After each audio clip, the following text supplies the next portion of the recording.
Welcome to my YouTube channel. आज हम textile printing and technology of dyeing के अंतर्गत कुछ महत्वपूर्ण ऑब्जेक्टिव प्रश्नों को अध्ययन करेंगे। आज का पहला प्रश्न है, the mercerization of cotton is carried out for improvement a of. चार ऑप्शन को देखते हैं। Strength and lustre, wetting, whiteness, increase performance after dyeing. तो मर्सराइजेशन से कौन कौन सी प्रॉपर्टी बढ़ जाती हैं? मर्सराइजेशन पहला चीज़ तो कास्टिक से कहते हैं, सोडियम हाइड्रॉक्साइड। ठीक है, इसमें क्या होता है, जो प्रॉपर्टी बढ़ती है, स्ट्रेंथ बढ़ जाती है, लस्चर बढ़ता है। ठीक है, डाई एबिलिटी बढ़ती है, बढ़ जाती है, इत्यादि प्रॉपर्टियाँ बढ़ जाती हैं। ठीक, तो इसका सही आंसर है आपका स्ट्रेंथ एंड लस्चर। इसमें जो कॉटन का शेप होता है किडनी शेप से सर्कुलर हो जाता है मर्सराइजेशन करने से। ठीक है, कास्टिक से करते हैं तो इसमें किडनी शेप से या बीन शेप से सर्कुलर हो जाता है, तो इससे लस्चर बढ़ जाती है, रेज आसानी से परावर्तित हो जाती है। ठीक है, इसके बाद नेक्स्ट क्वेश्चन को देखते हैं। Crabbing finish is given on a cloth so that. पहला ऑप्शन है बेटर डाइंग, दूसरा it does not shrink during garment making, तीसरा फैब्रिक सॉफ्टनेस, चौथा एंटी बैक्टीरियल फिनिश। तो क्रैबिंग ये आपका फिनिशिंग के अंतर्गत आता है, तो फिर इसमें इसका सही आंसर है it does not shrink during garment making. Crabbing करने से गारमेंट में श्रिंक नहीं होता है। ठीक है, क्रैबिंग करने से गारमेंट में श्रिंक नहीं होता है। नेक्स्ट क्वेश्चन को देखते हैं। हु प्रपोज्ड लॉक एंड के मॉडल टू स्टडी एंजाइम। इसके चार ऑप्शन हैं। इसका सही आंसर है एमिल फिशर 1894। इसका जो सही आंसर है एमिल फिशर 1894। नेक्स्ट क्वेश्चन को देखते हैं। Degumming is carried out at what temperature. Degumming के लिए कितना टेम्परेचर होता है? डिगमिंग किसकी कहते हैं? सिल्क की कहते हैं। ठीक है, डिगमिंग किसकी कहते हैं? सिल्क की कहते हैं। इसका जो टेम्परेचर होता है एट बॉयल होता है। ठीक, इसका सही आंसर बॉयल है। नेक्स्ट क्वेश्चन को देखते हैं।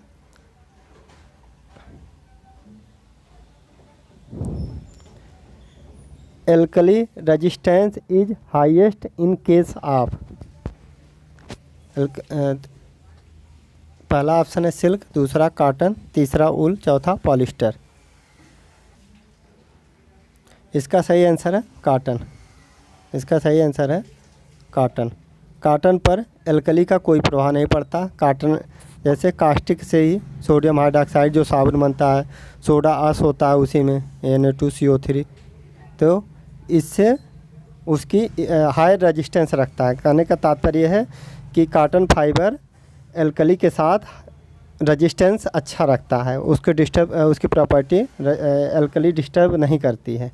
ठीक है, लेकिन वहीं पे आपका वूल और सिल्क रहेगा तो उसकी प्रॉपर्टी को कम कर देगा, उसकी स्ट्रेंथ को कम कर देगा। इसलिए वूल और सिल्क की ब्लीचिंग हम लोग सोडियम हाइपोक्लोराइड से नहीं करते हैं। सोडियम हाइपोक्लोराइड से या फिर वूल और सिल्क को हम वॉश नहीं करते डिटर्जेंट से, क्योंकि उसकी प्रॉपर्टी को चेंज कर देगा या उसकी स्ट्रेंथ को कम कर देगा, उसमें डिजॉल्व होने के चांस रहेंगे। इसके बाद नेक्स्ट क्वेश्चन को देखते हैं।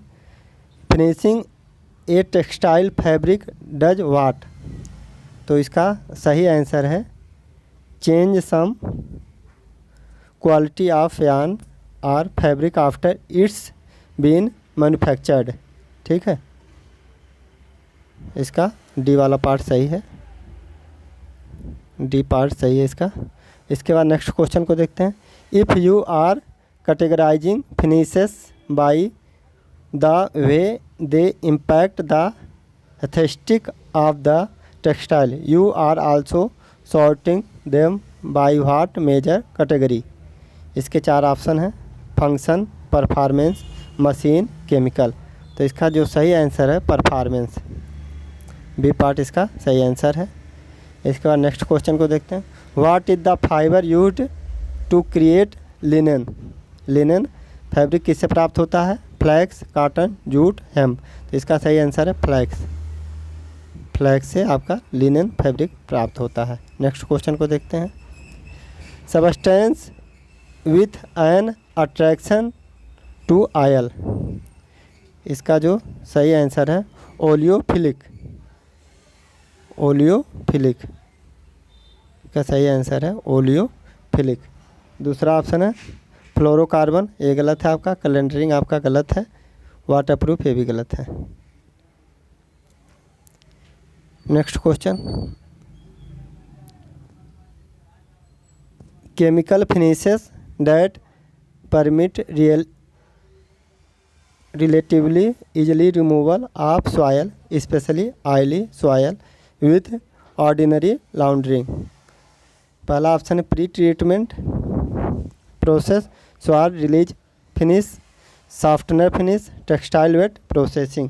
तो इसका जो सही आंसर है soil release finish. Soil release finish इसका सही आंसर है, soil release finish. Next question. Which chemical is used in the process of sizing. ठीक है, तो पहला ऑप्शन है आपका hydrochloric acid, sodium carbonate, sodium hydroxide. चौथा है नन ऑफ दीज। तो साइजिंग प्रोसेस में इसमें से कोई नहीं यूज किया जाता है। उसमें CMC यूज किया जाता है, कार्बोक्सी मेथाइल सेलुलोज, या फिर स्टार्च का यूज किया जाता है। स्टार्च का यूज किया जाता है साइजिंग में। नेक्स्ट क्वेश्चन को देखते हैं। On which fabric napping is done. Cotton, silk, polyester, all of the above. तो नैपिंग किस में किया जाता है? आपका कॉटन में नैपिंग किया जाता है। कॉटन में आपका नैपिंग किया जाता है। उसके बाद नेक्स्ट क्वेश्चन को देखते हैं। Which chemical gives higher cross linkage to give the best crease resistance finish. इसका जो सही आंसर है DMDHEU। इसका बी पार्ट आपका सही आंसर है। मेटेलिक साल्ट ये भी गलत है, कैटलिस्ट ये भी गलत है, DMU ये भी गलत है। सही है DMDHEU। नेक्स्ट क्वेश्चन को देखते हैं। What are the factor on which water repellent finish depends. पहला ऑप्शन है कंस्ट्रक्शन ऑफ फैब्रिक, दूसरा ऑप्शन है types of fibre, C part है cover factor of the factor, चौथा है आपका ऑल ऑफ द एबव। तो इसमें सही है सब। इसका जो आंसर है all of the above. Next question को देखते हैं। Silk is composed of which two proteins. इसका ऑप्शन है amino acid and glucose, B part है glucose and cellulose, sericin and fibroin, sericin and starch. इसका जो सही आंसर है सेरिसिन एंड फेब्रोइन। इसका सी पार्ट सही है, sericin and fibroin. Next question को देखते हैं। Caustic soda mercerization of cotton is carried out for improvement of. ये तो ये क्वेश्चन हो चुका है। Strength and lustre. Caustic soda क्या कहता है? स्ट्रेंथ एंड लस्चर को बढ़ा देता है। उसका ऑब्जेक्ट है टू इंक्रीज स्ट्रेंथ, लस्चर, डाइएबिलिटी, ये सब प्रॉपर्टियों को बढ़ा देता है। नेक्स्ट क्वेश्चन को देखते हैं।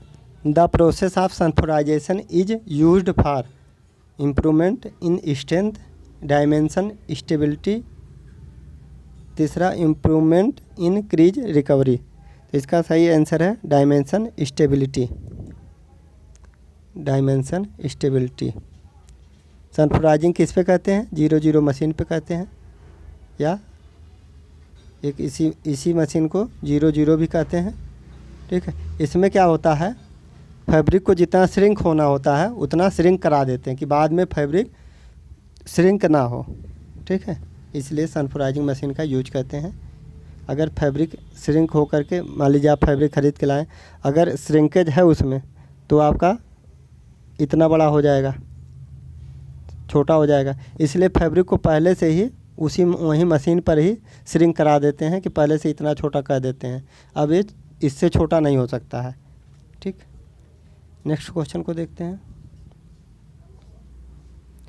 Permanent bleaching agent is sulphur dioxide, sodium hypochlorite, potassium permanganate, चौथा नन ऑफ दीज। तो 18 का जो आंसर है सोडियम हाइपोक्लोराइट, इसका सही आंसर है sodium hypochlorite, NaOCl। Sodium hypochlorite ये परमानेंट ब्लीचिंग एजेंट है। इसके बाद नेक्स्ट क्वेश्चन को देखते हैं। Calendering is a mechanical finish process which used to, इसमें जो सही आंसर है 1 और 2, इसका ऑप्शन है smooth and surface, provide various surface effect, तीसरा lift the fibres from the fabric to form a soft fibrous surface. तो इसका जो सही आंसर है स्मूथ एंड सरफेस और प्रोवाइड वेरियस सरफेस इफेक्ट। इसमें जो गलत है ये आपका गलत है, तो इसके हिसाब से ए और बी सही हो जाएगा। उसके बाद नेक्स्ट क्वेश्चन को देखते हैं।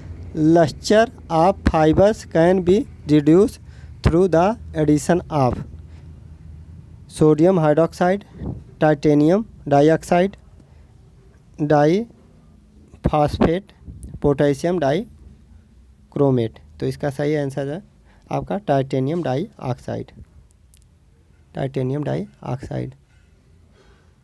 इससे क्या होता है फाइबर में,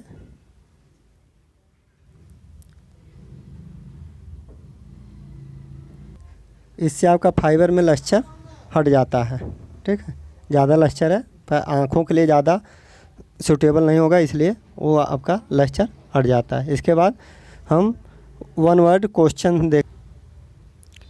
पहला क्वेश्चन है silk is mainly composed of, silk में किसकी कंपोजिशन ज़्यादा होता है, फेब्रोइन की सेरिसिन। तो आपका फेब्रोइन की मात्रा ज़्यादा होती है, इसका कंपोजिशन ज़्यादा होता है फेब्रोइन की, फेब्रोइन की मात्रा ज़्यादा होती है सिल्क में। ठीक है, इसके बाद next question dash dash generally means smearing और staining of a large surface of the fabric with dust और डर्ट एंड ऑयल और ग्रीज और बोथ। तो यहाँ पे क्या भरा जाएगा soiling, soiling, soiling generally means staining of a large surface of the fabric with dust. ठीक है, ये आपका फिनिशिंग के अंतर्गत टॉपिक में आएगा। इसके बाद नेक्स्ट क्वेश्चन है dash dash of textile is a finishing process used to smooth coat और thin a material with textile fabric is passed between calender roller at high temperature and pressure. ठीक है, तो यहाँ पे कैलेंडरिंग भरा जाएगा। Calendering में ये भी आपका फिनिशिंग का टॉपिक है। कैलेंडरिंग के अंतर्गत उसको प्रेस किया जाता है हाई टेम्परेचर पे और प्रेशर पे। ठीक है, फैब्रिक में लस्चर आ जाए जिससे। चौथा क्वेश्चन आपका is a coating added to fabrics at the factory to make the hydrophobic. Hydrophobic बनाने के लिए हम लोग वाटर रिपेलेंट कोटिंग कहते हैं, water repellent, water repellent agent जो होते हैं उससे कोटिंग कर देते हैं। ठीक है, इसके बाद पांचवा question dash by meaning of this process a hairy surface can be given to both face and back of the cloth providing several modification of the fabric appearance softer and fuller hand and bulk increase। तो यहाँ पे क्या भरा जाएगा napping. Napping, napping किसकी कहते हैं cotton की कहते हैं। नैपिंग किसकी कहते हैं कॉटन की कहते हैं। इसके बाद next question 6 number which process is used for fixation और pigment colour. Fixation of pigment colour. तो पिगमेंट कलर का फिक्सेशन कैसे करते हैं? क्यूरिंग के माध्यम से करते हैं, क्यूरिंग के माध्यम से करते हैं। पिगमेंट कलर से ज़्यादातर प्रिंटिंग भी होती है, ठीक है, इससे आपका फिक्सेशन होता है। ठीक, इसमें 140 डिग्री टेम्परेचर पे 60 टाइम के लिए फिक्सेशन होता है। उसके बाद next question, dye are pigment which one can be use for coloration of any type of fibres. ठीक है, तो इसमें पिगमेंट सही आंसर होगा, इसका आंसर जो होगा पिगमेंट होगा। 8 नंबर पे है जो question, which process is used for fixation of die colour. तो फिक्सेशन के लिए हम लोग स्टीमिंग करते हैं, फिक्सेशन के लिए हम लोग स्टीमिंग करते हैं प्रिंटिंग में, फिक्सेशन करने के लिए हम लोग स्टीमिंग करते हैं। नेक्स्ट क्वेश्चन है आपका, for removing hairiness from woollen fabric which process is used. तो इसमें हम लोग क्या करते हैं? सिंजिंग करते हैं। सिंजिंग एक प्रिपरेटरी प्रोसेस होता है, सिंजिंग आपका एक प्रिपरेटरी प्रोसेस होता है, उसके अंतर्गत हम लोग हेयरी फाइबर को या प्रोट्रूडिंग फाइबर को हटा देते हैं। सिंजिंग के बाद आपका डिसाइजिंग आता है, डिसाइजिंग के बाद आपका डिसाइज में जो साइज मटेरियल लगा होता है उसको हटा देते हैं। उसके बाद स्कवरिंग होता है, स्कवरिंग में हम ऑयल और वैक्स को हटा देते हैं, स्कवरिंग में हम लोग ऑयल एंड वैक्स को हटाते हैं, ठीक है, जिससे फैब्रिक हाइड्रोफिलिक हो जाए। और उसके बाद ब्लीचिंग आता है, ब्लीचिंग में फैब्रिक में नेचुरल कलर जो होता है उसको हटा देते हैं। उसके बाद सबसे लास्ट में मर्सराइजेशन आता है, मर्सराइजेशन से हम लोग जितनी भी केमिकल प्रॉपर्टी करते हैं उससे फाइबर में स्ट्रेंथ कमज़ोर हो जाती है, हम इसकी स्ट्रेंथ को बढ़ाते हैं, डाइएबिलिटी को बढ़ा देते हैं, ठीक है, लस्चर को बढ़ा देते हैं, जितनी भी प्रॉपर्टियों को बढ़ाना होता है जितना संभव हो सकता है सब मर्सराइजेशन में बढ़ जाती है, ठीक है। इसके बाद नेक्स्ट क्वेश्चन को 10 number, which agent is used in scouring. ठीक है, तो इसमें कास्टिक का यूज करते हैं, NaOH अल्कली माध्यम में होता है। इसके बाद 11 number, which 2 most important parameter will be consider for carry out any enzymatic process. तो इसमें आपका 11 नंबर में टेम्परेचर एंड pH बहुत ही इम्पॉर्टेंट प्रोसेस होता है या पैरामीटर होते हैं, टेम्परेचर और pH, ठीक। इसके बाद next question, name any finish which will affect the hand and appearance of the fabric. तो इसमें बहुत से जैसे सॉफ्टनिंग होता है, क्रैबिंग होता है, बेल्टिंग होता है, रेजिंग होता है, नैपिंग होता है, शेयरिंग होता है, ये सब इत्यादि फिनिश हैं, ऑप्टिकल होते हैं, इत्यादि फिनिश आते हैं। इसके बाद embossing is done on the surface of the fabric to get. 13 number में raised surface or 3D design, ठीक है, इसका जो आंसर होगा raised surface or 3D design, surface पे रेड किया जाता है, ऐसे ऐसे निकाल दिया जाता है, खुरदुरा कर दिया जाता है, ठीक। इसके बाद 14 नंबर का क्वेश्चन है, what are absorbent finish. Absorbent finish increase the moisture holding characteristic of the fibre, ठीक है। 14 नंबर, इससे क्या होती है, फैब्रिक में मॉइस्चर रिगेन की मात्रा बढ़ जाती है एब्जॉर्बेंट फिनिश से, ठीक। नेक्स्ट क्वेश्चन है आपका, what do you mean by infrared raise.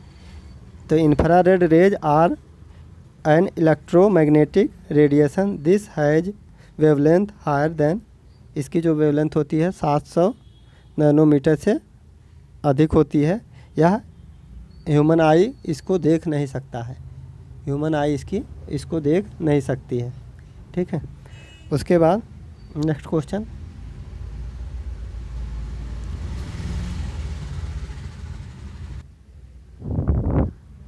सोलह number, give the name of 2 bleaching agent. तो इसमें आपका सोडियम हाइपोक्लोराइट और हाइड्रोजन परऑक्साइड, सोडियम हाइपोक्लोराइट और हाइड्रोजन परऑक्साइड ब्लीचिंग एजेंट है। हाइड्रोजन परऑक्साइड आपका यूनिवर्सल ब्लीचिंग एजेंट है।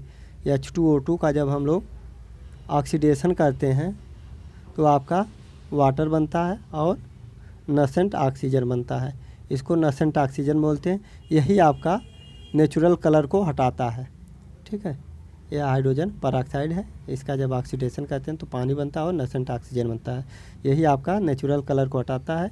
ये आपका H2O2 यूनिवर्सल ब्लीचिंग एजेंट है। इससे हम लोग ऊल, सिल्क और कॉटन इत्यादि फाइबर की डाइंग कर सकते हैं, इत्यादि फाइबर की ब्लीचिंग करते हैं।